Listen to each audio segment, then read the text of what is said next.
tiba sudah hasilnya di tangan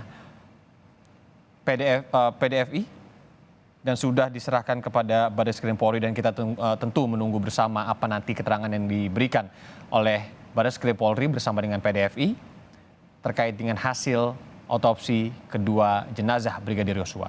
Setelah lebih dari 3 pekan, saudara, menganalisis luka pada jenazah Brigadir Yosua, tim dokter forensik Indonesia segera mengumumkan hasilnya. Hasil otopsi kedua ini bakal menguatkan dugaan pembunuhan yang menewaskan Brigadir Yosua. Satu demi satu tabir pembunuhan berencana Brigadir Yosua terkuak ke publik. Setelah skenario kejadian pada 8 Juli petang di Kompleks Polri Duren 3 terungkap, bukan tembak-menembak seperti awalnya kata polisi. Ternyata pembunuhan berencana.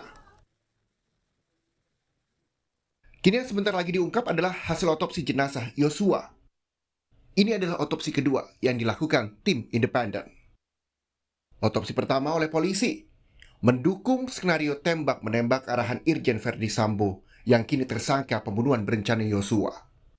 Sementara otopsi kedua untuk membuktikan apakah yang terjadi sebetulnya adalah pembunuhan dan apa saja yang telah terjadi terhadap Yosua dalam proses kematiannya.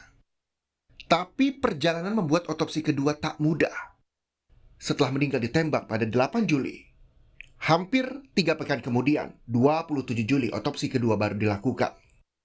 Demi hasil yang bisa dipercaya, tim forensik berasal dari Persatuan Dokter Forensik Indonesia yang melibatkan 1 dokter forensik TNI Angkatan Darat. Dan kondisi jenazah yang sudah terkubur lama jadi tantangan para dokter forensik.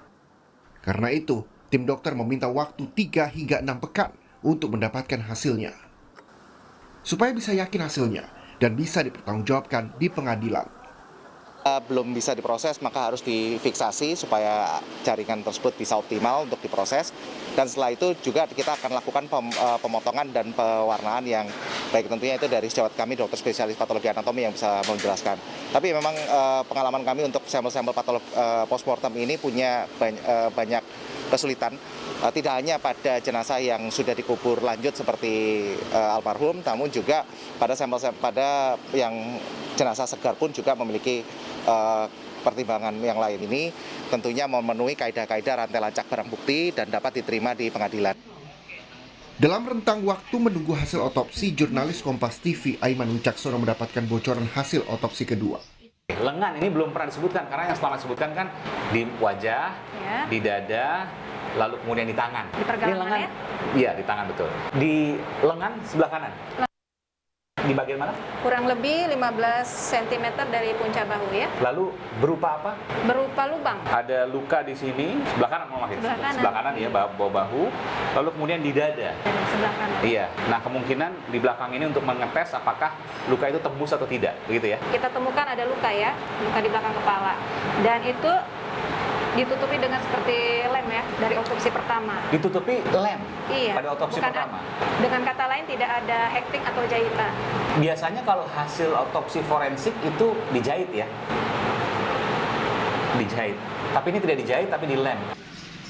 Keluarga menunggu hasil otopsi kedua untuk mengetahui penyebab kematian sang brigadir. Yang kami inginkan berjalan dengan baik dan betul-betul bukti-bukti itu